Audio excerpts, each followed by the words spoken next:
The working class is confronted with attacks on its livelihood. Over 30 million working class people live in poverty, with 27 of working class children malnourished. Unemployment has reached catastrophic levels, with 12.3 million people looking for but unable to find work. 70% of our youth aged between 15 and 24 are not in employment, education, and training, unemployed.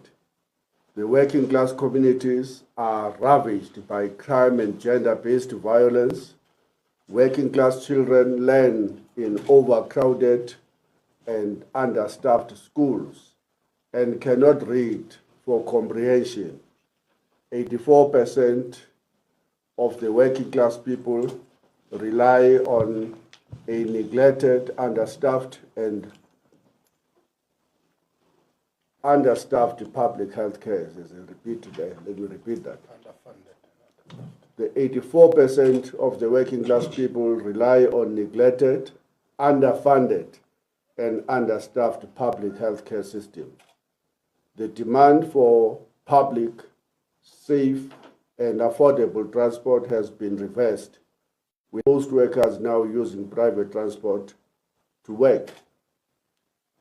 When the heroic struggles of the working class defeated the apartheid dreams of a better life after centuries of oppression, poverty, and humiliation seemed within reach. But that dream soon became a nightmare when the ANC-led government adopted GIE in 1996, inaugurating the South African version of the IMF World Bank's structural adjustment programs. Since then, the working class has been on the defensive, and the capitalist class, aided and abetted by successive ANC-led governments, has been on the attack. A coordinated attack, the austerity and the erosion of the social wage. The attacks on the living conditions of the working class take multiple forms. These include, but are not limited to, the underfunding of public services and privatization of the state-owned entities that are supposed to power development. Consistent with neoliberal dogma, the ANC-led government has successfully committed to budget cuts in crucial areas such as the health and education. These cuts have had devastating and worsening consequences on the quality of life of the working class.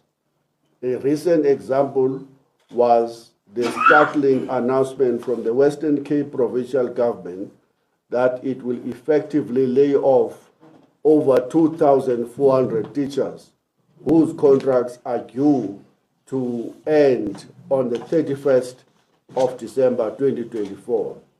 Other provinces have not been spared the wrath of the National Treasury's budget cuts. The KwaZulu-Natal province has a budget shortfall of 4 billion and is on course to lay off 11,092 teachers. Gauteng province, Mpumalanga and the Northwest provinces, and the Northern Cape are all facing similar fates. Public health care provision faces similar problems. Across the country, there is a shortage of healthcare professionals and personnel in the public facilities. Vacant posts on health professionals are left unfilled, leaving the public healthcare system unable to adequately deliver quality healthcare to the overwhelming majority of the working class. For instance, the Free State has a 22% vacancy rate for doctors, followed by Mpumalanga at 18.5% and Limpopo province at 17.6%. Workers are being made the scapegoats for low economic growth. The mainstream commentators, including capitalist parties like the Democratic Alliance, clearly state that unions and the cost of labor are to blame for the economy's sluggish growth. Daily, we are told by the ideologues of the capitalist class that the profit motive fuels valuable innovation and that the best way to organize society is through the free market.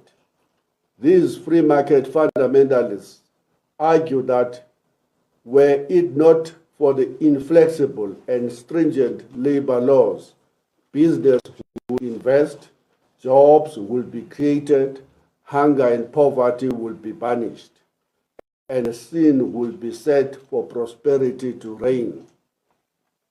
For the DA and others, workers must be allowed to auction themselves to the lowest bidder to ensure their prosperity. They fault the minimum wage laws and worker protections for rising unemployment. They claim that unions undermine employment by insisting on workers receive a living wage that is a wage that is not enough for workers to live on. Unfortunately, the lives of the black working class mean very little to these fundamentalists. It is from this perspective that the proposed labor amendments or the labor law amendments must be understood. Let me repeat. It is from this perspective that the proposed labor amendments must be understood. The aim is to disarm the bargaining power of labor, making it easy for employers to hire and fire workers at will. Put differently, the proposed labor amendments are not merely technical legal proposals for precision or efficiency. These laws reflect the brazen class warfare waged by the capitalist class and a government that is doing its bidding. The proposed amendments. The government and organized business have, through NEDLEC, proposed amendments to the labor laws. These proposals attempt to give effect to what has long been suggested to remedy the low growth South African economy, that the South African labor regime needs to be reformed, they argue. The proposed amendments are not politically or ideologically neutral, but serve the interest of the capitalist class. When SAFTU joined NEDLEC, a cooperative structure that would capture even the most militant union movement, it vowed that it will introduce a new culture of accountability for its leadership and report back and mandate taking from the membership. We believe that the time has now come to inform our members and the broader working class that there are pointed attacks aimed at reversing workers' gains since the dawn of democracy. Below are some of the most vicious attacks on the hard-won gains of the working class. 1. No need for formal hearing. Presently, before a worker can be dismissed, they must be charged and called to a disciplinary hearing. With the proposed changes, employers are not obliged to convene a formal disciplinary hearing before disciplining or dismissing a worker. The employer can merely request the worker provide written reasons why they should not be dismissed. If the worker does not provide written reason, the worker can be dismissed without the employer convening a disciplinary hearing. 2, no rights for new and young workers about dismissals. For the first 6 months, Younger workers will not have any same protections as other workers against unfair dismissals, except when it is deemed an automatic unfair dismissal. This means that employers and government want an unrestricted right to dismiss newly employed workers without following a due process during the first 6 months of employment. They want to hire and fire workers below the age of 30 at will. 3, unfair labor practices are to be limited. If this proposal amendment becomes law, workers and the unions can no longer refer unfair labor practices disputes concerning promotion, demotion, employee training, and benefit provisions to the CCMA. Also, if an employer to reinstate a worker in agreement, workers can no longer refer an unfair labor practice dispute to the CCMA. 4, the labor brokers and the short-term contracts. The employers and government are proposing to extend the period of labor brokering from 3 months to 6 months. In fact, the original demand of the bosses was for 12 months. In other words, employers want to extend the period beyond which labor brokers workers are deemed permanent clients of employees from 3 months to 6 months. With the proposed changes to the LRA, employers also want to be able to employ an employee on a fixed-term contract of successive term contracts for longer than 6 months, or employment instead of 3 months. Let me repeat that. With the proposed changes to the LRA, employers also want to be able to employ an employee on a fixed-term contract or successive fixed-term contracts for longer than 6 months of employment instead of 3 months. In the landmark ruling of the Constitutional Court, it ruled that the workers employed by temporary employment services, commonly referred to as the labor brokers, under the Section 198A of the Labor Relations Act, must be deemed to be permanently employed after 3 months. The critical issue was that the interpretation of the so-called deeming provision, and we refer anyone to the NUMSA and others case in the Constitutional Court, and it is in the statement in terms of the number of that Constitutional Court decision, which was made in 2018. Point number 5, the attacks on the national minimum wage. To reduce the cost of labor, employers want to amend the national minimum wage figure to include all benefits a worker receives. Currently, the national minimum wage refers to a worker's hourly wage and does not include benefits and the cost of the employer's contributions to the UIF and the benefits, for example. Now the employers want to include these costs in an hourly wage mandated by the law. So you can see what they're angling to do. If they give workers some bag of milli or overall or whatever as a benefit, they want that included in the national minimum wage amount, and so that they can find a way of reducing the actual wage. Number 6, the attacks on the right to strike. The capitalists want to stop continuous use of a Section 77 strikes, as it is currently the case. Regarding Section 77 of the LRA, a union or federation of unions can call a socio-economic protest strike. The certificate for such a strike lasts indefinitely as long as their demands have not been met. Now the employers and government want the certificate to lapse if it is not used within 12 months.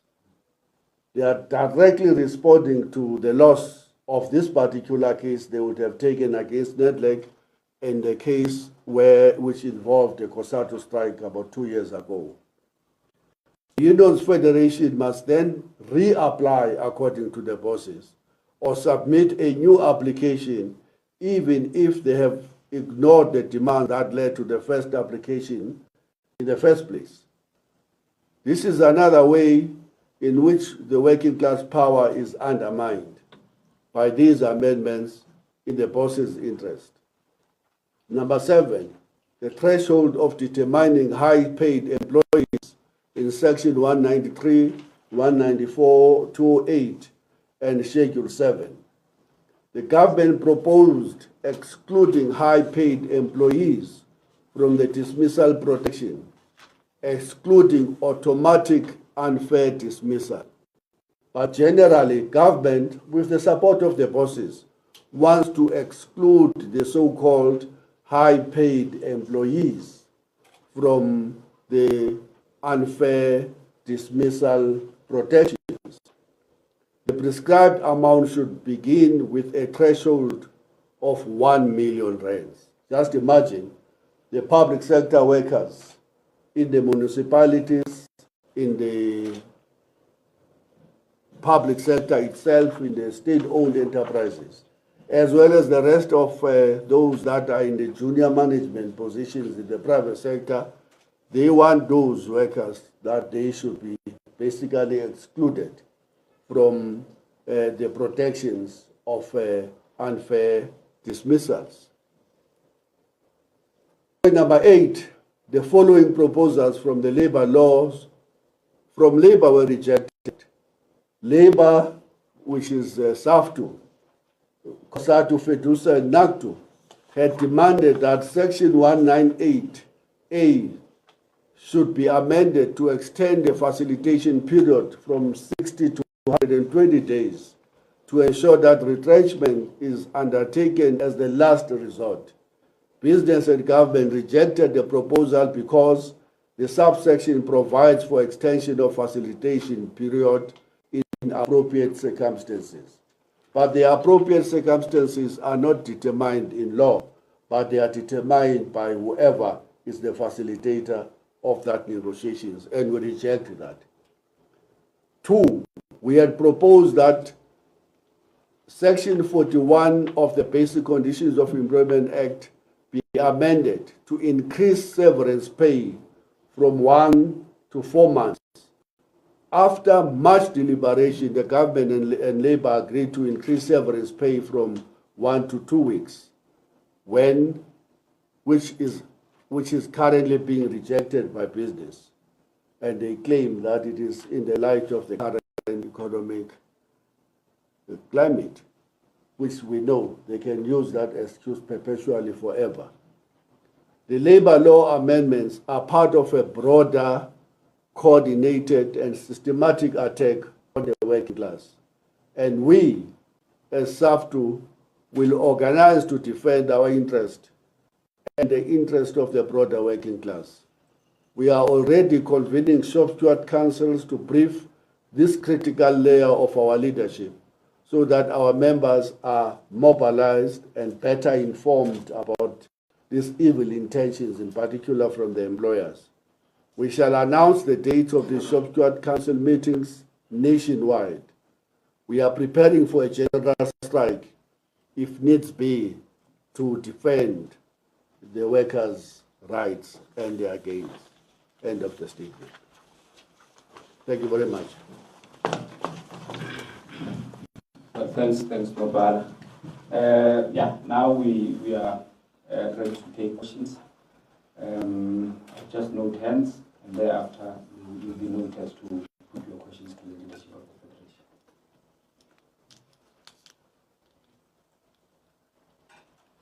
Federation. Okay. Good afternoon. Sorry, good morning. My name is Katlego Logodi from the SABC. I wanted to get an understanding of where matters are right now. Following those discussions at NEDLEC and your proposals being rejected, does this then mean that the amendments have been given the green lights? Would there be maybe an avenue of public participation whereby the workers would be roped into more or less give their take on these amendments and how they're going to affect them? Or from NEDLEC, they were represented and then that's the be all and all? These amendments are as good as done. Thank you. Yeah, since I do not see the other hand, oh, sure. Thank you. I'm Hawalo Magoleo from UFM. Is there consensus among the four federations that these proposals should be rejected, or is it just SAFTU at this stage? And looking at your own strength, is SAFTU in a position to strike in an impactful way that forces, in particular, business to the negotiating table? And just your comments generally on the GNU about a little over 3 months in office. There seems to be, commentators believe that South Africans, and I think this includes your members, that they are generally happy and have a much more positive outlook about the future of the country. Just your comment on that. The SABC question first.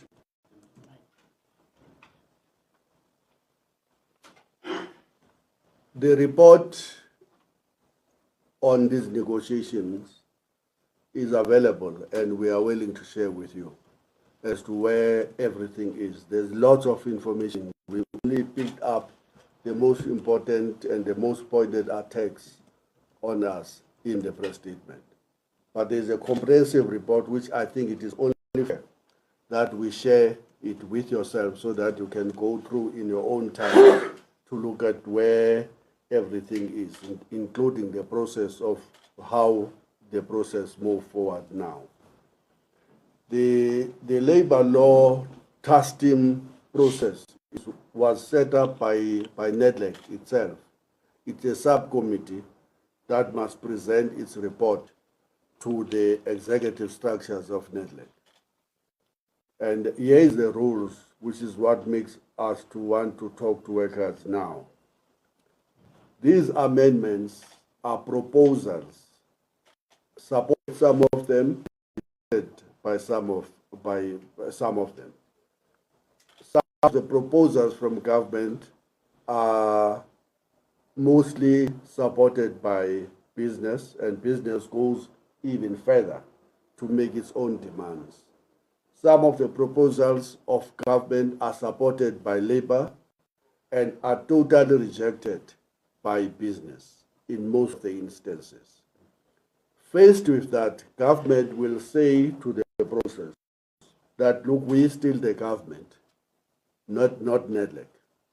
NEDLEC is a consultation process which allows participation by the core constituencies in the economy, the key constituencies in the economy. And when all it is done and dusted, the government will take this process forward and consultation would have taken place in NEDLEC. Taking it forward means taking it within government processes and taking it into the parliamentary processes for amendments to be done, which means that there will still be an opportunity to make some representation in the process that Parliament may choose to have. But you know, the experience is that by the time the matter goes to the Parliament, with the current Parliament, and I'm going to come back to your question, you can scream as much as you can. Short of a massive statement by workers through a general strike, the amendments that government wants will go through the parliamentary process, because unfortunately, our parliamentarians tend to be praise singers of the executive. They never, ever, in a fundamental way, reject what the executive is proposing in parliament. So that's the process in terms of how it is going to unfold. Now, in relation to the first question was, I'm sorry? However, There was a first question before. The impact of SAFTU. Or the strength of SAFTU. Are the four yes. federations agreeing? Yeah. Alone, can we do have capacity? The four federations are at one. They are agreeing on rejection of the amendments. Totally united. The disjuncture was that we would have preferred that this press conference be a joint press conference with the other four federations, and that the COSATU strike that they had on the 7th of October would have been on another day. That would have allowed us all to effectively mobilize the base so that we make a powerful statement. Unfortunately, our colleagues in COSATU rushed and, in our view, misfired. The 7th of October strike, even though we say it was a success, in our view, who have been organizing the strikes all of our lives, it was a damn squib. It didn't happen.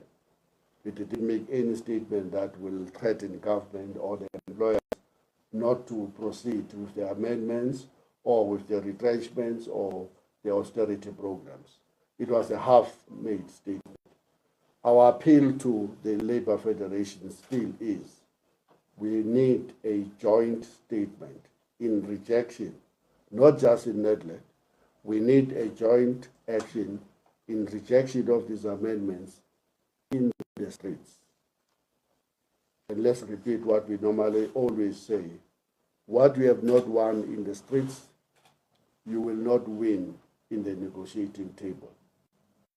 So our appeal to all of them, it is time to put egos on the side, to join forces, to mobilize the rest of the working class, in particular the young people, in rejection of these amendments. As to whether SAFTU has a power on its own to force government to retreat and force employers to rethink the proposals that they are putting forward, we think we demonstrated that in the previous amendments in 2018. And I'm sure, sitting where you are, we have not seen anything close to those levels of demonstration in this economy. And we have capacity to pull the same numbers and to resist this attack. We insist that this can't be just a trade union matter. This is the battle of the working class. It is the working class that is coming under attack. And as you can see, we see this not just as an isolated attack based on the labor laws. In our view, this is an overall attack on the living standards of the working class, as we point out in the statements that we have read already. That's a response. Now, in terms of the Government of National Unity, we warned when the Government of National Unity was inaugurated that a government led by the ANC and the Democratic Alliance will constitute a doomsday for workers. These amendments are fitting perfectly within the expressions we made at the time. The ANC long shifted to the right, long shifted to serve the interest of the powerful in society, the capitalist class. That was the capitalist class won that victory as way back as in 1995, when the ANC announced its first program of privatization, followed by the introduction of GEAR in June of 1996, and then followed by all manner of other economic programs to try and appease the bosses.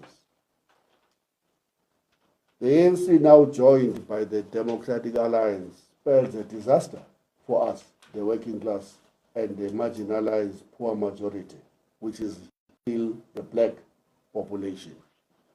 So we're taking a pounding through austerity programs, and end of this month, the Minister of Finance will be announcing further austerity programs, which will cut the expenditure and make life even more difficult for the working class than it is now. These labor amendments must be seen within that, including the refusal to take meaningful steps to arrest the escalating food prices, to do something about the escalating fuel prices, to do very little except paying lip service to the escalating electricity prices. All of these things, we see them as one, not one and the other. They constitute what we call an attack on the living standards of the working class, with the hope that the business will then invest in the economy. And the record of the business is that notwithstanding everything, they have just refused to come to the party. They have just not invested in this economy. As you know, we have over and over again pointed out that we are sitting at around 25% spare capacity in the industrial policy level. We should be not deindustrializing. We should be increasing the levels of industrialization. Secondly, we have pointed out over and over that the bosses are sitting on a 1.4 trillion rands investable cash, which is in the back of their pockets. We have pointed out that the bosses have taken advantage of a loosened monetary policies to shift their primary listings to other countries all over the world, in the process robbing the economy of the resources we so desperately need to develop. We have pointed out that government is doing absolutely very little or nothing to arrest the phenomenon of illicit cash outflows that have now increased from between 300 to 400 billion rands to 1.8 trillion rands, according to the latest figures. So the government continuously goes back to the wall and say, please, we will take the more clothes in this dancing in front of capital, with the hope that they will eventually come to the party. It has not come to the party. The strategy as a whole is totally wrong. Comrade Sbey wanted to make some attention. Yeah, I think the point is that, and I want to build on the question of Mawaleo, but I think you've partially covered that point. This is not going to be, or what you're looking for, is not a SAFTU resistance, because these are by no means, attacks targeted at SAFTU, but these are attacks on the entire working class, right? I think the amendments have been spoken about, but let's just take one when it comes to the issue of minimum wage. Already our minimum wage bears no relations whatsoever, with the cost of living of many workers, including 60% of workers that are on or below that minimum wage, right? When we speak about the value of labor, and just to take this point, because we are talking about really here a colonial slavery where wages, are not about the cost of social production, but really they are linked with the colonial wage formation that laid the foundation for modern capitalism, continued under apartheid, 30 years in democracy. We haven't broken from that, right? I mean, just look at the cost of food, the household food basket. It's somewhere between 5,200 to 5,500, right? These workers are earning 4,000 to 5,000, 4,500 to 4,000 to 5,000 minimum wage. So they can't afford food. When we go to the cost of transport, we're speaking here about the fact that the overwhelming majority now have to rely on private transport. That is estimated to be 2,000 rand for a family of 4. That is a worker commuting to work on a daily basis. Of course, the students, to schools and so on, that are part of the working class families and so on. The cost of housing, not a housing, fancy housing in what called in Sandton, Rosebank and whatever, the rich are staying. But we are talking about the most basic housing, including backyard rooms in Soweto, in Mamelodi, and all those things and so on. Ranges from 2,500 to 4,000. When you take an average residential property, they'll actually say that rental is at 7,900. But by that they mean decent flats, townhouses. We're not there. We're just talking about a backyard room in Soweto and townships. When you calculate that, 2,500 to 4,000 at the moment, I can go on and on, right? And that's the reason for us, as GUSA, we are raising it with SAFTU to say what becomes our demand for a living wage. There is a report we made submission to say 15,000 rand is what the researchers are saying is a livable wage, not a living wage, a livable wage, right? And there's a problem with that amount, but that's an issue. But there's also the issue of electricity tariffs that have been raised by ESCOM, which has increased, according to some estimate, as much as 800%, tariffs from 2007 to where we are. They are proposing over 36% next year and 11% following year and so on and so on. That is going to again raise the cost of electricity to astronomical levels.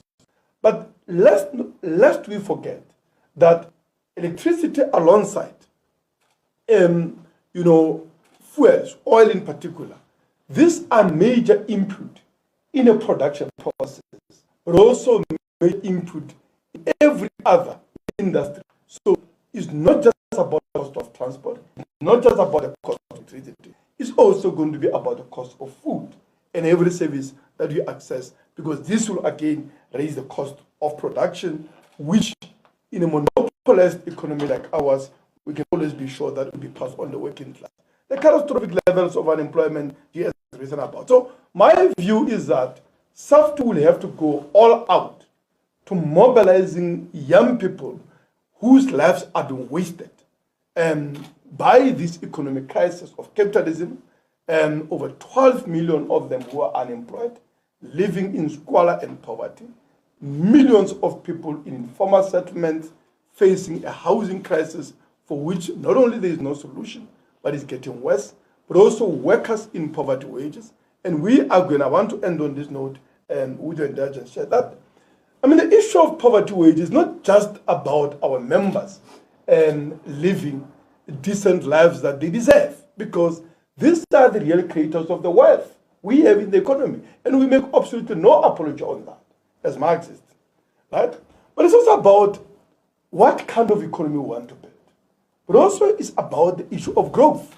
I'm saying this because a lot of, narratives that pass for economic science suggest that our demand for better wages actually will destroy jobs. Now, firstly, when you talk decent minimum wages, like every legislation, there's always mechanisms, right, for exemptions where there is a case and a need that can be demonstrated. But the issue here is about vast industries that can perfectly afford, from food, securities, cleaning. Lots of these companies, by the way, that security companies and cleaners, are already charging government 20-something thousand and paying their security guard cleaners only about 5,000 below, right? So the money we are demanding, for the most part, is already paid and charged. It's just that it's not landing where it actually belongs with the workers. But it's also the fact that the poverty of the black working class is central to the deindustrialization of this country. The question here is not about availability of wealth. It's where is this wealth going in the economy? And when you look, for instance, just at the mining industry, let's accept for a second what the Mineral Council is saying. The volumes of production last year was 1.1 trillion. That is industrial turnover, the turnover of the entire industry. A year before, it was 1.2 trillion. Even if you just accept the primary sales, as in 2022, there were 81.7 billion, right? 55% of that, of the profits from that industry, were taken by a foreign-owned multinational companies like BHP Billiton and others that are paying their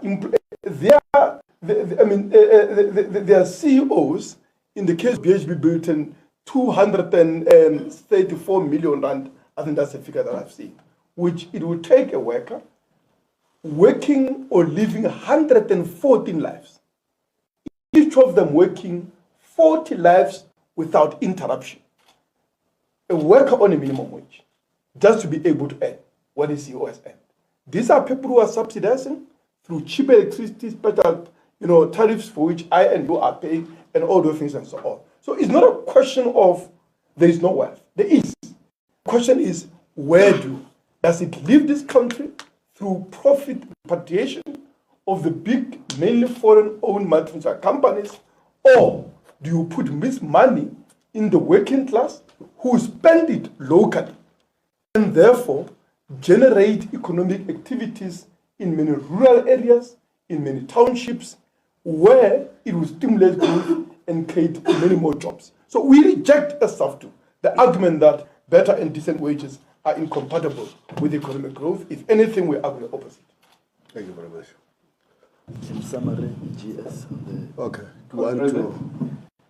Just in summary, on the 100 days of the GNU, although the GS has already articulated, but in addition, we are saying GNU is all about to deepen the legacy that was left by apartheid and colonialism, taking into consideration that when ANC-led government took over power in 1994, instead of changing the microeconomic policies of the country, the ANC-led government implemented the same growth path of the apartheid regime, whereby they came into a point of practicalizing the neoliberal policies of Margaret Thatcher and Ronald Reagan.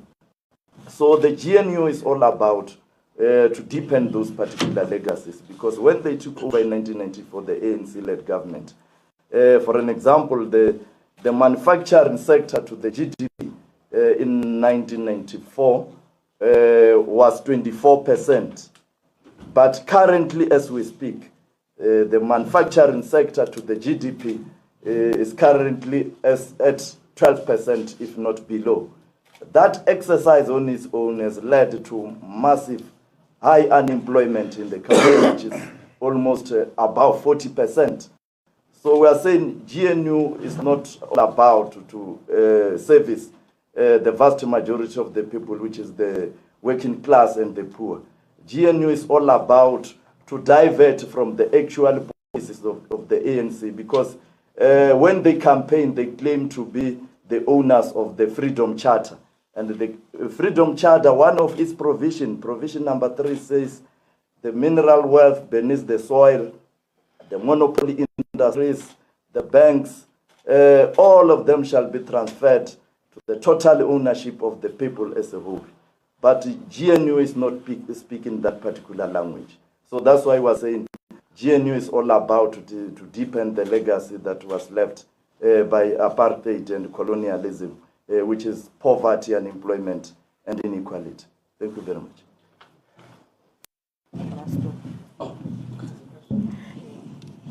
Thank you. No, mine will be, let me just combine the two questions and maybe give clarity as to the question from Katleho and Khawelo. To say how far are the negotiations, the process, and maybe to say where to from here. as SAFTU, maybe we need to give that direction that the National Executive of SAFTU has mandated us to make sure that we go to all corners from Mosina to Cape Town, convening the shop steward councils. But as the GS has already indicated that at NEDLEC, we have also formed a campaigns committee. In the campaigns committee, SAFTU is saying, instead of having SAFTU as the shop steward council alone, let's make sure that all the federations, they form part of those shop steward council, meaning that that's how we answer the question of are they all federations on board. That's what we want to do, because this is not the war of workers only. It is the war that we want also to engage the student formations.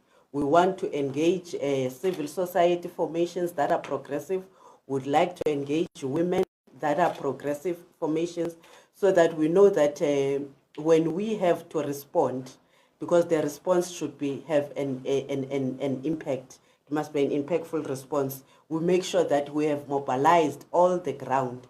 Because as I think, as you can see, when you read what we have given you, you can see that this is a reverse. And if it's a reverse, it will make the trade unionism irrelevant if we are going to accept that a dismissal should not even have a disciplinary hearing. We are just reversing the game. So that is why we are saying it will be important to ensure that we all move together, and when we move together, no one is left behind. So we will be convening those shop steward councils, and we are calling all shop stewards, no matter the logo you have, we are calling all shop stewards to be ready, to be on the look when we start to mobilize, so that they familiarize themselves with the changes that are happening at NEDLEC, and they give us the mandate as to how should we respond to these changes that are happening at NEDLEC, and they be ready to defend the gains of the workers. Thanks, Comrade DGS. Yeah.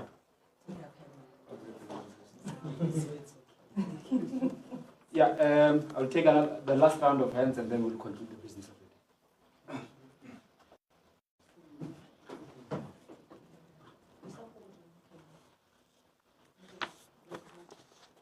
I think I'll be able to project it. It's fine. Yeah. It's from Newsroom Africa, and I think I've had this conversation with Mehmet yesterday as well. But just looking at some of the amendments, first of all, with the council, is there still room for the unions, government, and employers to still get on the same page on some of the amendments? And then government and employers saying that the reason for the amendments is to improve efficiency in the labor market. Are we looking a little bit deeper into some of the bottlenecks that do exist in the labor market?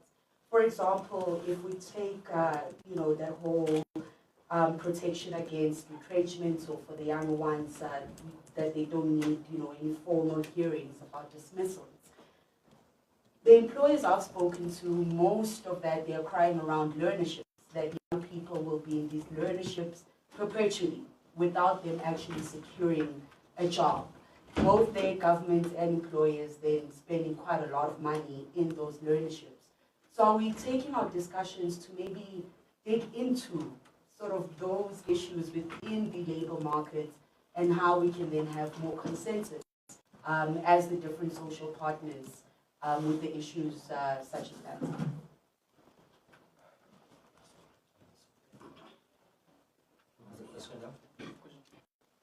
Katla Ologodi from the SABC again. I have two questions. The first one is on the amendments. National Treasury proposing refinements to the legislation, this being the Employment Incentive Scheme, and proposed refinements to this legislation. So these amendments would be including a punitive, specifically targeting employers who engage in abusive practices. The proposal set to come into effect on the 1st of March 2025. I'd like to hear and get a comment from your reaction to this legislation, the refinement and this proposal by National Treasury. The second question would be on the negotiations that are underway in the public sector. You know very well that government has proposed, or the employer has proposed 12%, and has proposed 3% as the workers you want 12%. Are you able to give us a sense of where you are right now, where those negotiations are concerned, especially when we've heard over time that really the cost of maintaining the public sector has been exorbitant over time? Let's reflect on really where you are right now. The government saying that if we are then to implement this 12%, it's something that won't be sustainable over time. According to you guys as the workers, what do you make of this proposal by the government of 3%, and how do you see this featuring in the upcoming midterm budget policy statement? Yeah, last one. Yeah, it's a follow-up. You know, since the inception of the GNU, you would have seen a wave of raids at workplace establishments, joint programs between labor and home affairs that have uncovered, among others, the employment of illegal immigrants, but general exploitation in the workplace. Are you able, as SAFTU, to give a verdict of how government is faring in implementing the current legislation, the current labor policies, before you even get to the amendments to say Labor Relations Act are employers following? Does the state have the capacity to do so? Because others have questioned these programs to say, why now, when these students were recruiting, at times even underage people that are here undocumented and paid next to nothing? The first set of questions was, I thought that you were asking directly. No, I had asked him. We had a small discussion, so it's just to hear your different view view as well. Yeah. Okay. Let go.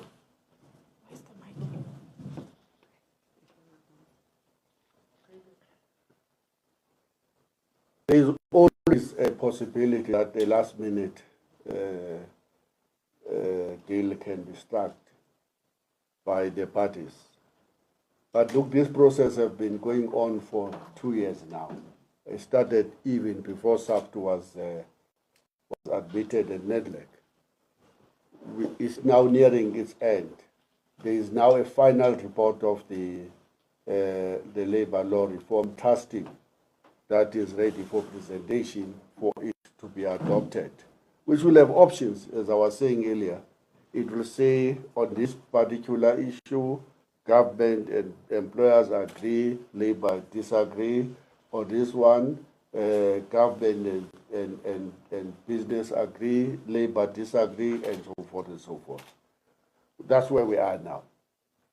It is at the last moments and of negotiations, and that's why we cannot afford to keep quiet and not raise our voice at this particular stage before matters get concluded at NEDLEC and before matters get taken to the parliamentary processes. And that's why we're mobilizing now, such that by the time the matter go to parliament, workers are long in the streets and demanding that the amendments that assault their gains are not put forward to the parliamentary processes. Now, the bottlenecks the employers are referring to and how they want to seek to address those is what they are proposing. It is not true that the employers have any sympathy for any learnerships. If anything, they mean that they will rather sideline workers' gains and rights so that they can employ learnership or workers in learnerships perpetually as part of increasing their levels of profit making at the expense of human rights. So they have no time for learnerships. And if anything, the employers, as the last question from you is indicating, are using every trick in the book to sideline the general labor laws in our country across the board in a disparate attempt to make sure that they maintain and even increase the current levels of profits they're doing. And so they can't lie now and say there are bottlenecks, we end up having to use the learnerships. If anything, they are proposing, as you can see from the statement, they want no protection whatsoever for workers that will be in employment for the first 6 to 12 months in their employment. They want no hearings to be heard.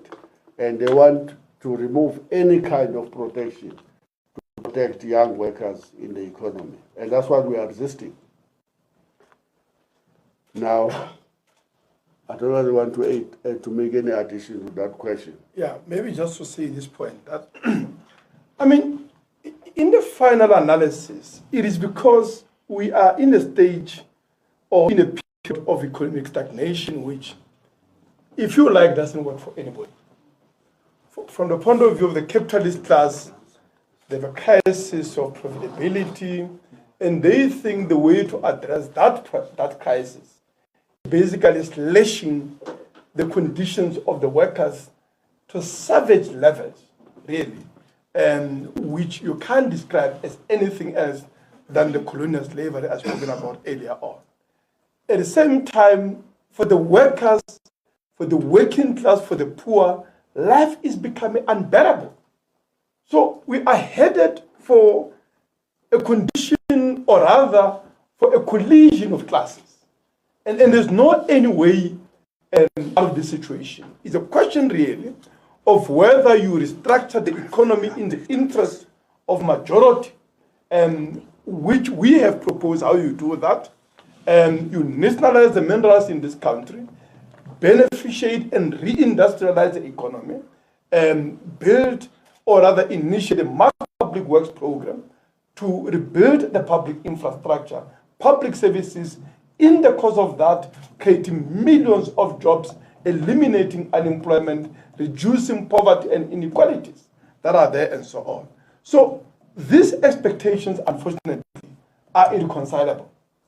And I think what the business and government they've been doing is that they've been escalating, they've been stepping up what essentially is a one-sided class war that they are unleashing at the working class, they are unleashing at labor movement, and the restrictions on the right to strike and many other trade restrictions that we see more and more in workplaces is an attempt on the part of the capitalist class to tie the hands of an organized working class behind its back as they are preparing for an all-out onslaught in terms of unemployment that is a staggering 12.3 million, as we point out, in terms of privatization of electricity, which will take the tariffs to a new astronomical level, the cost of living crisis that is spiraling well beyond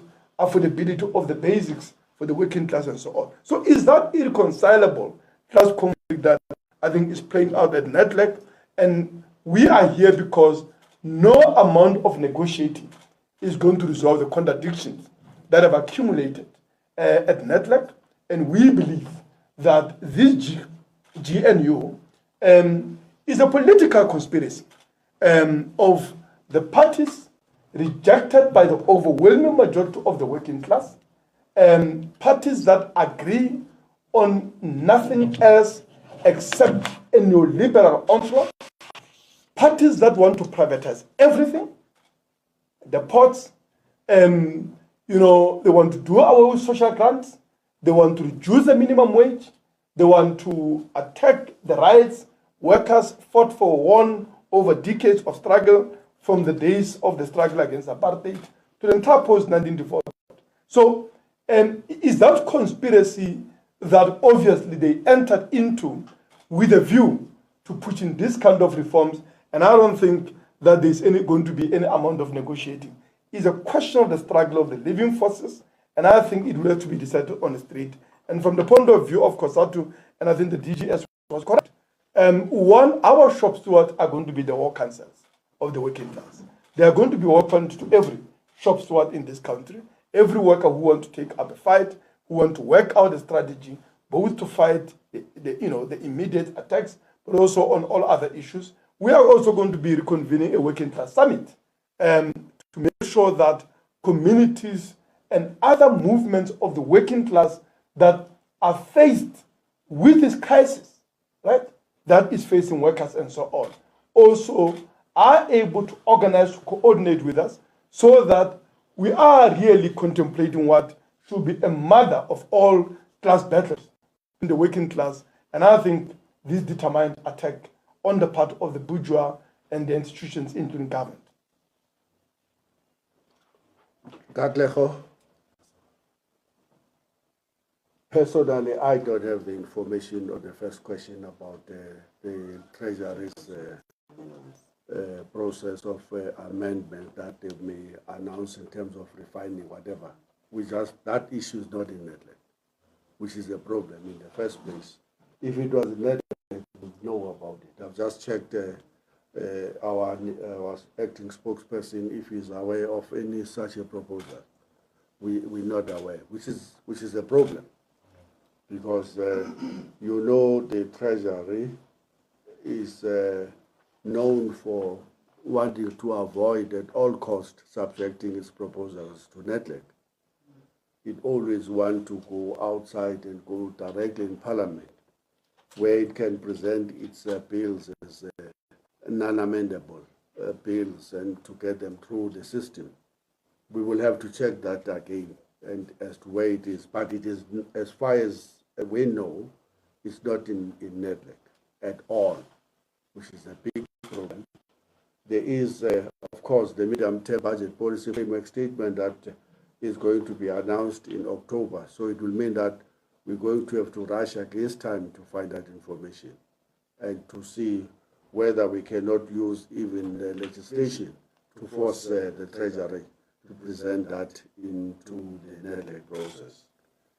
Now, on the issue of the public sector negotiations, you will be aware that the government initially asked for public sector workers to accept a 3%. And way below even the mid area of the target, which is 4.5%. Unions, all of them, SAFTU, COSATU, FEDUSA, everybody said that's totally not acceptable. Currently, there's a process of facilitating that and to check if the parties cannot reach one another. We are watching that space very, very carefully, but it appears to us that like before, government is pushing ahead to want to solve the crisis of capitalism and the choice of its policies, such as neoliberalism, austerity program, budget cuts at the back of workers themselves. We're rejecting that. There's just no way that workers in the public sector are going to be forced to accept anything that is close to this 4.5% or even 4.7%, somewhere there. That's some of the proposals that they are now counting in that process. We're rejecting that. Our demand is 12%. Why 12%?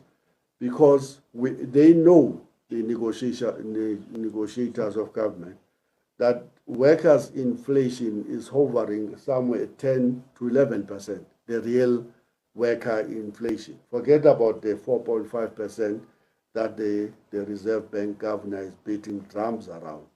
The inflation for the working class on the basis of the fact that the food prices are running for how many years now at 15%. That's what you and me pay for food.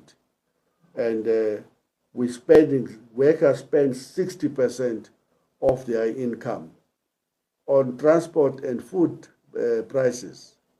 They're remaining with absolutely almost zero for electricity, for rates, for clothing, for leisure. Absolutely left with nothing, because after all, if you remember, the APSA study said that even the higher middle strata is spending 30% of their income to service debts. And that's why there was such a stampede, by the way, when government opened the opportunity for the two-pot system. Massive pandemonium, which indicates that workers are starving.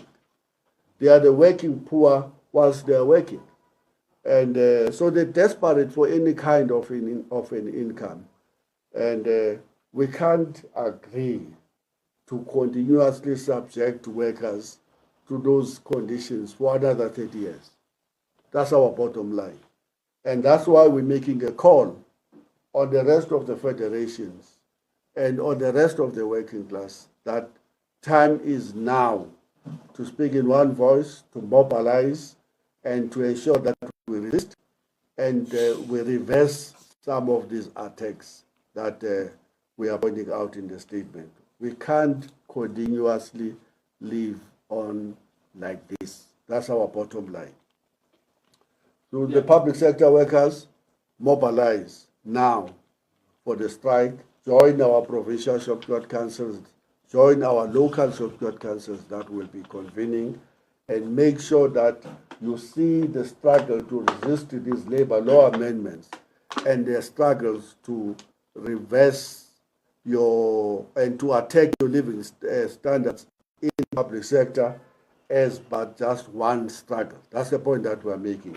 See the attacks by ESCOM, which seeks to increase the price of electricity next year by these astronomical figures, 36%, isn't it? Yeah. Which will amount to 45% if you include the 10% the municipalities add on that, which will therefore end up with a 45% increase.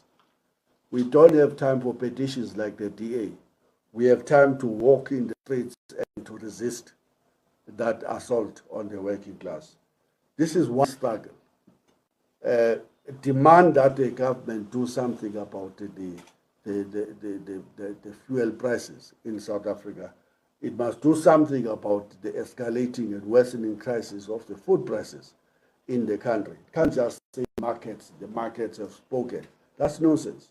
We want a government that is actively intervening and to stop these brutal attacks on the working class. Now, if I can jump in there, I'm sorry. Are you going to be mobilizing and demonstrating on Budget Day? Of course. We are going to Cape Town. What do you make of this assertion that they maintain over time that they don't have the money, they can't afford to pay for the wages, going to a point of saying these wages are a threat to the fiscus? So do you reckon that there's money for this 12%? I just want to take on that. I'm sorry. Thank you very much. Yes, we will be demonstrating in Cape Town on the 30th of October when they are announcing the medium-term budget policy framework statement. We have no doubt in our mind that that statement will constitute a further assault on the working class itself. And it will be about budget cuts. And in the statement, we're already pointing out what the budget cuts have meant to the workers. Already 2,400 teachers are going to be kissed goodbye in the Western Cape. 11,092 teachers are going to be shown the door in the KwaZulu-Natal. Here in Gauteng, you heard before that to avoid having to get rid of the educators, they are now attacking the transport of the kids to school, the scholar transport system, as well as food that they provide to school kids. They have to reduce those budgets to maintain the teachers.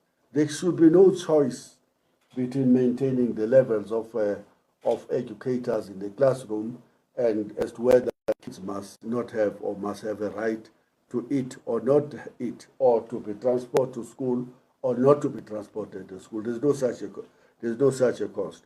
So we expect a full-blown attack on the working class. Look now, the Minister, by the way, of Home Affairs is screaming like a small boy all over. He says that he has only 37% of the staff he needs in the Home Affairs Department. He's screaming, but he's assume that when the Treasury announces these assaults on the working class, these budget cuts and austerity program, it is they, the Democratic Alliance, that gives the Treasury the biggest round of applause. In fact, last year they used a term that says that the Treasury is reading from their playbook. The playbook is now being unleashed. He is now the minister with 37% only of the staff that he needs. He's crying. He shouldn't cry. He must lie on that bed. It is made by him demanding austerity and neoliberalism. That, again, it is the choice of this government. It is a policy choice, which is something they call fiscal consolidation, or they call that they want to have, what do you call this? They want to have a surpluses, budget surplus, and they want to cut the deficit to the GDP ratio below 73%. They have forgotten the history of South Africa, including the era in which the previous white-only government used to tolerate a GDP debt ratio of around 110%, which led to the creation of all of the state-owned enterprises that this government is now wanting to privatize. They saying that these are the policy choices, all inspired by their signature to the structural adjustment programs that are driven by these rating agencies, the IMF and the World Bank. It is a choice. They had other choices to pursue, but they have chosen neoliberalism, austerity program, which means budget cuts, and fiscal consolidation, which means privatization and more budget cuts. It's a policy choice. They are solving the crisis of capitalism on the backs of workers. We are resisting that. We are refusing that. We're saying that there are other choices that you should be pursuing instead of a disastrous choice. Look, the point that you were making, let me develop that further. The government is already having its back on the wall in that it is being deserted by the working class. The ANC is being deserted by the working class. It lost where it came down ages ago because it can't deliver to the expectations of working class for the better life for all.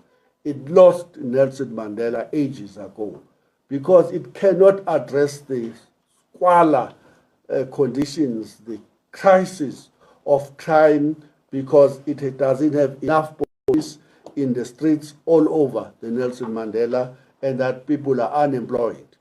It's now lost Johannesburg, Tshwane, Ekurhuleni. It is almost on the verge of losing Durban, and it will eventually lose even the Buffalo City. But they are so enslaved to the current program that they have chosen a path that says we rather die, pleasing the rating agencies, IMF and the World Bank, or the New York tycoons, or the guys that have turned our economy into a casino here in Sandton. We will rather die and hope that our Democratic Alliance will save us. No, it's not going to save them. And unfortunately, the ANC is like I once said, that it's like they've been given some muti to make them blind, to lose their conscience, and to just continue to walk in this path of total disaster for itself and the levels of support that it should have. 2016, when is the local government election? 2026, it is still going to take the same pounding. Because the current economic programs are not going to reverse unemployment, poverty, inequality. They are not even able to address the levels of crime. South Africa is in a precipice. Look at what is happening in the Eastern Cape. Massacre after massacre, family feuds, the level of depression and mental health problems that are playing themselves out with families hiring assassins to kill one another, mothers committing suicide and killing their babies, and in order to avoid the crisis of poverty that ordinary people are experiencing. So we deal with a very, very hardened group of neoliberals led by the president, who refuse to look at any other alternative, but to keep on telling the country that we have no money, we have no money. No, they had money. They have rejected a call made by labor movement and the progressive forces in this country to introduce a wealth tax, a solidarity tax. They rejected that out of hand way back in 1993, 1994. Even Bishop Tutu died calling for the government to introduce a wealth tax. They rejected that. Instead of introducing a wealth tax, in lieu of the fact that we are the most unequal society with 1% of the population owing 45% of the wealth and 10% of the population owing 90% of the wealth, they introduced a raft of measures, such as reducing the corporate taxes from 52% at their highest point in 1993 to currently 27%. The very same people are saying we have no money, we have no money. Workers must accept below the inflation increases. Then they introduce a monetary policy to remove all exchange controls in the economy, to allow their firms in the private sector to go list elsewhere in the whole world, in New York, in London, and elsewhere. The same people who are resources to leave the country are crying foul. We have no money, we have no money. In addition to that, they removed all exchange controls, and they are allowing these guys to move out of this economy between 300 to 400 billion rands every year, which is now estimated to be running to a 1.8 trillion rands. They're doing nothing about illicit cash outflows, but they're turning around to the working class and saying, we have no resources to pay you a living wage, to employ more people in the home affairs. Then they complain, we have a porous borders. We have a porous borders. They don't say that, no, but in the home affairs, we only have 37% of the people who should be employed. They see no relationship. And I was listening to these guys on Sunday. Oh, no, there are foreigners that are taking over our spaza shops. Who's the government? Who has been sleeping on the job? And going to your question, they are now jumping. And that's why we issued, please look at the statement we issued yesterday, condemning the Gauteng government. In fact, if we had resources, I will argue to the leadership of the Federation that we must sue the government for the death of those 6 babies in Naledi. And I'm sure if we had a number of pro-poor NGOs that have resources, we should be able to sue them. These guys have a number of bylaws that are very categorical, that you can't just sell to kids and to the population food that has not been properly processed, that has not gone through certain hygienic standards. They have the bylaws to do that. But when babies die in our schools, they are the first to jump. They see every opportunity. They take every opportunity to go and present themselves as this, we are shocked. We are shocked. How could you be shocked? Because the failure to employ enough health inspectors and to enforce your own bylaws lead to what we are seeing in Hammanskraal, where kids are in hospitals everywhere else in the country. Somebody who have money, please give us that money. We will sue them. And because their blood is dripping, their hands are dripping the bloods of those workers, of the kids in Naledi, in Hammanskraal, and elsewhere in the country. Thank you very much, Nopal. That concludes the... If you found this video informative, please like, subscribe, and hit the notification bell for more content like this. And as always, let us know your thoughts in the comments below. Until next time, stay informed and stay engaged.